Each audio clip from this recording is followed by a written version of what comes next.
presentation, which is University Reform for S&T Capacity Building, is jointly prepared by Professor Ibrahim Badran and Professor Ali Hebeish, and will be presented by Professor Badran, who is one of the leading and eminent surgeons. He is known as the father of surgery in Egypt. He has been a university professor and chairman of surgery department of Cairo University since 1966, also served as president of Cairo University, and also served as Egyptian Minister of Health. He was the president of the Academy of Scientific Research and Technology, chairman of the Specialized Research Council of the Medical Sciences, chairman of the National Social Services Council, and member of Supreme Council of Islamic Affairs, member of Islamic Research Organization Al-Azhar since 1995, medical consultant of WHO, member of Board of Governors of Islamic Medicine Organization, fellow of Royal Society of Medicine, chairman of the Specialized National Council for Medicine in Egypt. He was awarded Republic Order, first grade Egypt, as well as Honorable Order in France, Order of Recognition in Egypt, and has received honorary doctorates from Menufia University and American University of Cairo, and is honorary fellow of World Surgeons Faculty. He is author of 7 books and 120 scientific papers. His co-author, Professor Hebeish, has 2 doctorates, one from Gujarat University in India and one from Doctor of Science from Cairo University. He has served as Vice President of ASRT, as well as President of ASRT. He has been Emeritus Professor of NRC since April '96, and served as Fellow of Alexander von Humboldt Foundation from '73 to '75. Dr. Hebeish has over 360 publications and 9 patents and 9 books. He is a fellow of both African and Third World Academy of Sciences, and was elected fellow of the Islamic Academy of Sciences in 1994, as well as serving tenure as member of Council of IFSTAD. Dr. Hebeish also serves as president of Egyptian Association for Scientific Culture and president of the Egyptian Textile Society. He is awarded the State Prize in Chemistry in Egypt, Order of Science and Art, first grade, Egypt, Order of the Republic, second grade, Egypt, and the Prize of Production of the Republic of Egypt for the years 1985 and 1990. And Professor Badran will make the presentation.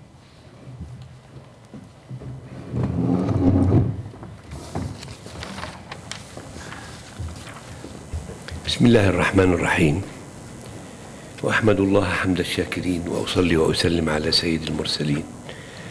Ladies and gentlemen, this message, Professor Ali Hebeish and myself, which we were requested to deliver in this most distinguished gathering of the Islamic Society and Academy of Science.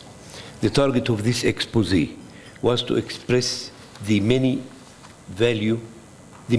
and value and outputs expected through university reform. We have put it in 3 parts.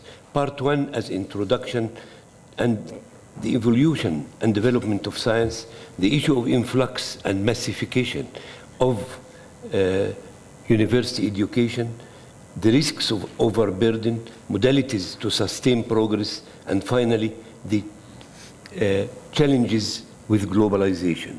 Part 2, the brain power and capacity building, as stressing the role of education in capacity building and the reform modalities for sustainable possible choices, and then the evolution of research university. Part 3 stresses the meaning of education reform and knowledge economy in 2 parts: modalities for transition and the prerequisites for performance. Regarding evolution and development of modern education, During the Arab Islamic epoch in Spain and Sicily, quality education was the most prominent feature during the second half of the first millennium. This epoch was characterized by four prominent features which we have to remember. Number one, where schools of thought and learning and science flourished and a lot of elite scientists were known. The second is libraries were the major learning resource, signaling the primitive modern information system. The third is translation of older literature and documents, whether from China, India, Persian, Greco-Roman, Arabic, and Egyptian. Knowledge available for scientists and researchers in the Western Hemisphere were translated. Also, healthy debate, the fourth item of the Arab existence in Spain, was a healthy debate between monotheistic religions for the first time in the history, developed at that time and remained until the Arab existence in Spain demolished in the year 1085. Later, after this demolition of the Arab existence in Spain near Europe, where everything was at an excellent state, the students left Spain and started to go to Italy, where the University of Bologna started to develop the year 1088, 4 years after demolition of Toledo. Then Oxford University started in 1096 in Great Britain. Education influx and massification just a hit about this thing which we are suffering from till today. The desire and need to quality higher education appetized the donors and students to continue learning, and donations continued for long years. Influx of increasing numbers of students resulted in the more and more development of universities, and thus capable teachers were recruited. This continued for many decades when saturation defined the start of a decline of the lavish support and donation of universities. Later, with the evolution of the industrial change in the world, that attracted lots of researchers and graduates to industry seeking the position, and this area was called, or this time, robbing intellectual and scientific firepower from universities to industry. This illustrated another phase of research development. The massification and influx continued for many years. Calculated by the World Bank, studies proved that the number of higher institutes of learning to reach 1.9 million institute, 1.9 million institute in the world today. The number of students exceeded 80 millions in the world. The number of professors, 3.5 millions, and the dollar yearly spent on higher education exceeded $300 to $400 billion. The risks of overgrowth of universities, which we suffer from today, is that is illustrated in the Anatolia University, which harbors 460,000 students, as seen by the World Bank.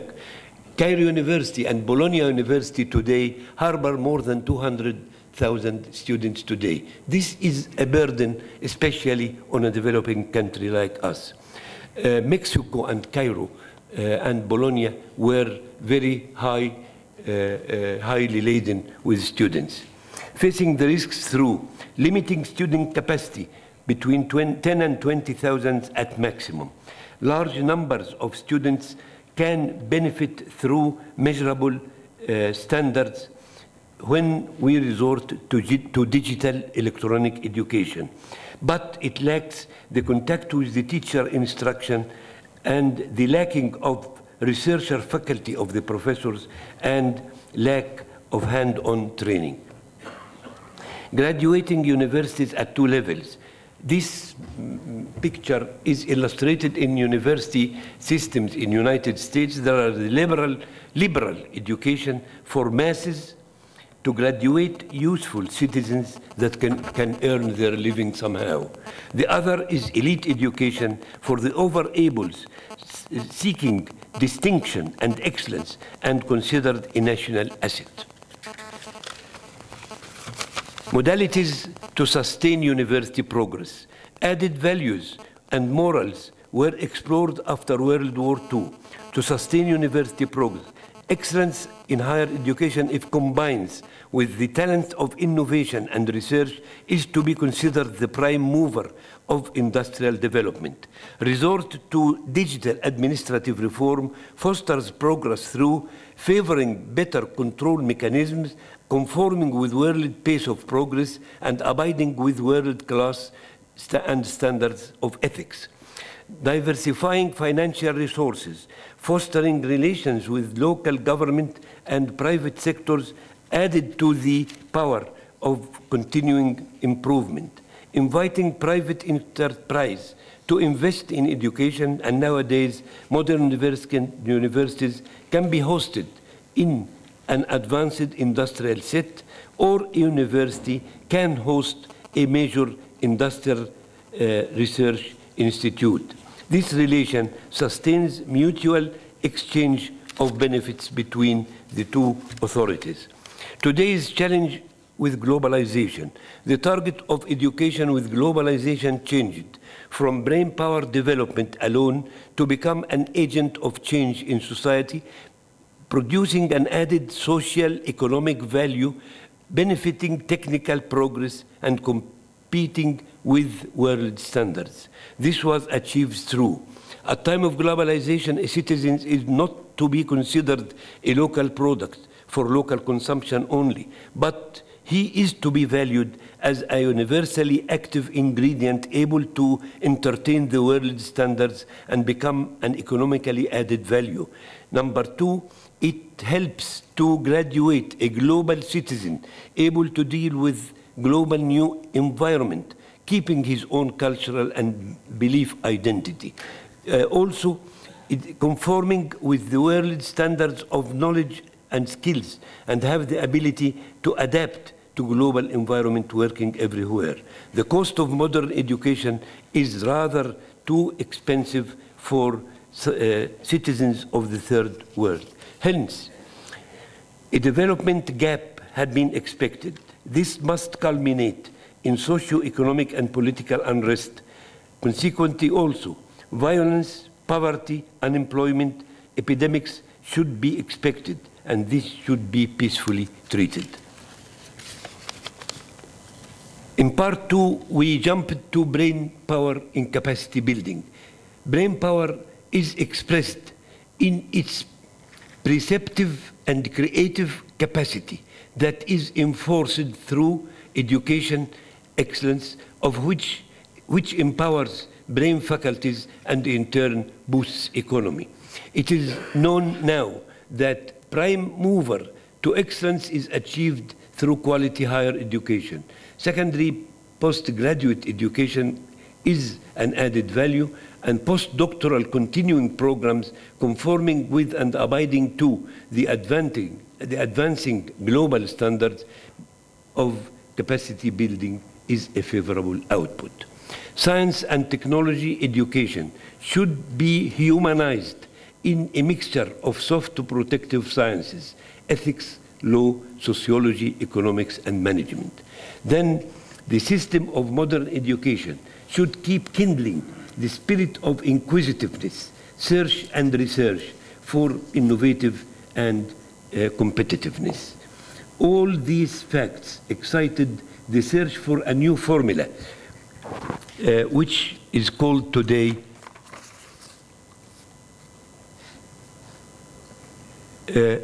research university. What is the meaning of capacity building? It is a concept or process that secures a package of actions that induce human institutional development and foster abilities needed for sustainable long-term socio-economic development. Capacity building deals and is concerned with manpower capabilities, with capacity building starts by policy analysis, utilizing available resources and technical assistance optimally to foster local capabilities. The means of implementation resort is to consultation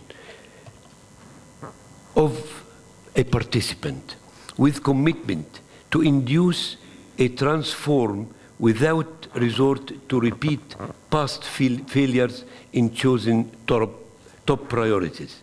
Restructuring value systems and institutional capacity transform, organizational managerial restructure, and resort to digital reform.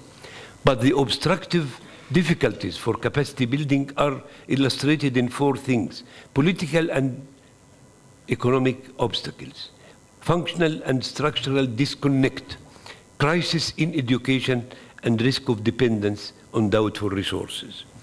The role of education in capacity building is to be stressed. Technology adaptation and development programs. We have entertained this technology adaptation in Cairo University with a project which lasted for 12 years and now existing for about 20 and successful for 20 or more years.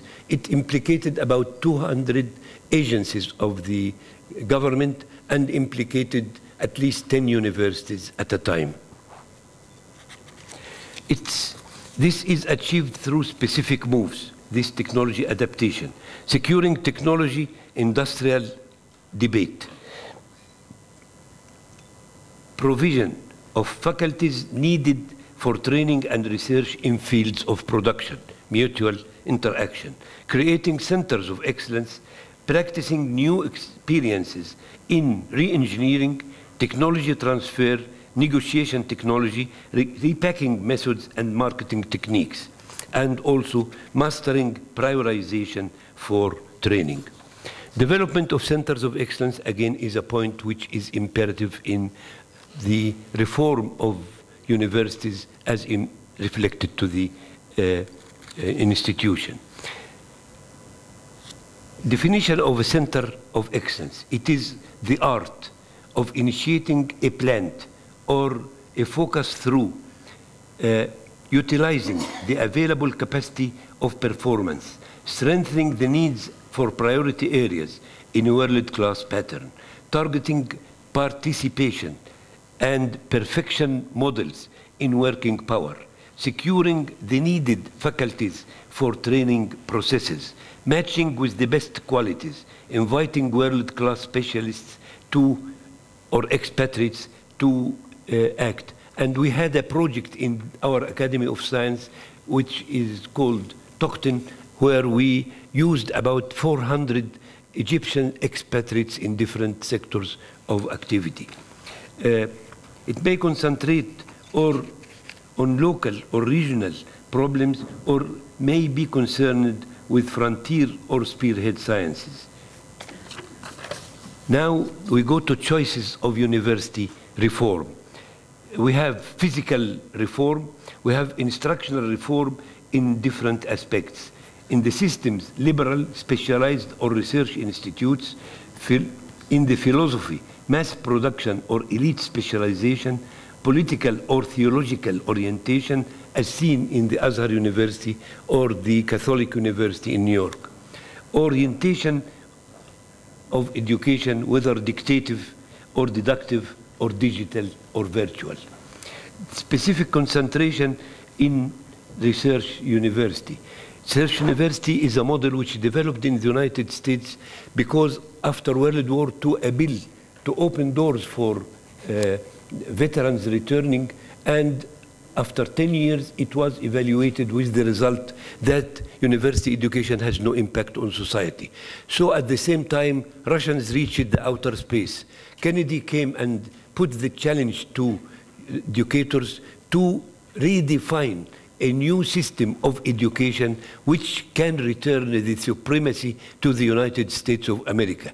It remained for a few years studying, and by the year 60, they developed the word research university, which had certain peculiarities and characteristics. The characteristics of this research university is recruiting talents and competencies to assure the added value in quality education. Collaborating with government and industry to secure quality control mechanisms, to meeting needs, community needs, and ultimate demands for socio-economic development, implicating scientists and researchers in a political defense, productive systems, securing the country and securing financial resources for this exercise. Exempting capable staff from the retirement age and securing information resources and quality labor laboratories. Inducing anti-institutionism law, liberating the university from the government bureaucracy, and selecting and recruiting excellent prospective students from different states of the country so that benefit can disseminate everything. Now we go to the philosophy of, we are running now a new university. We started its construction.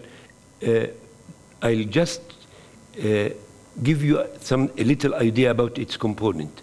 It's to be a component of an advanced technopolis, fostering socio-economic development and satisfying set priorities, with the vision of developing leaders for technology-driven economy. Its mission is creating world-class educational research environment through programs and steps, providing leader-edge graduate program, promoting group studies, inviting excellence, innovation, entrepreneurship, and research, resorting to collaborative research and networking with regional and international efficiencies, targeting critical impact areas, fostering national. The part 3 of this paper, I have 10 minutes more. Yes.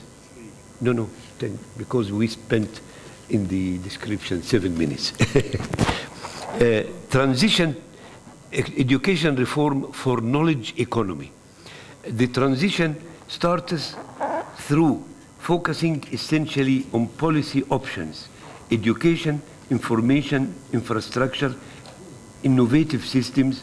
It acts as coordinating between government and private sector and civil society, enhancing social transform through job creation, closing technology gaps, and enhancing competitiveness.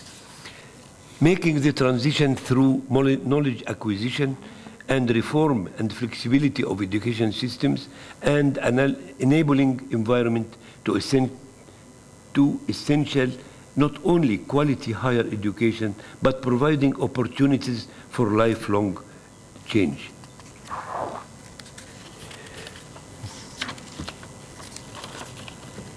Now, prerequisites and hopes for this reform. Prerequisites for performance, restructuring value system. Prerequisites of knowledge for decision, securing knowledge for decision making. Decision support through research, benchmarking for securing best practices, participation in governance. This is the local performance, but excited certain added values. Developing intellectual capital, societal change agent, relationship building inside and outside, globalization agent, and creating capabilities and competencies. I'll just stress on creating competencies and capabilities. Important prerequisites for excellence and sustainability. Concerning with discovering new techniques, discovering talent capable of creating new ideas, changing knowledge procurement system from tacit, personalized, preserved from dissemination to explicit, published, disseminating knowledge, augmenting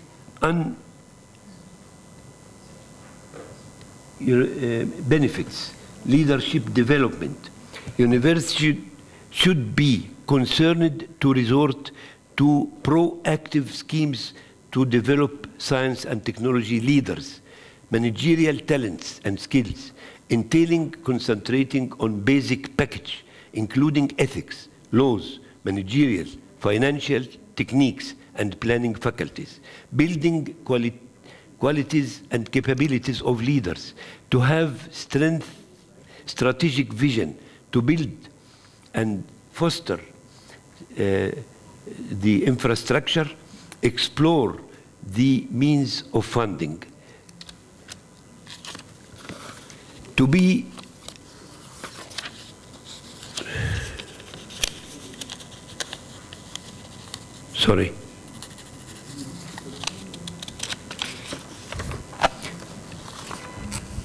to be a reformer, listing, advising, and talent and brain hunter. The leader should be a brain hunter. To be dignified by values, forgetting personal benefits for institutional ones. To plan for future leadership at least for 10 years. Long-term thinker, mastering the forecasting expected changes for knowledge progress and training in new techniques. To master local laws and regulations, to be able to build permanent relations and partnership with different resources that benefit the institution, and to build a second row of assistants at all levels. Alhamdulillahi Rabbil Alameen.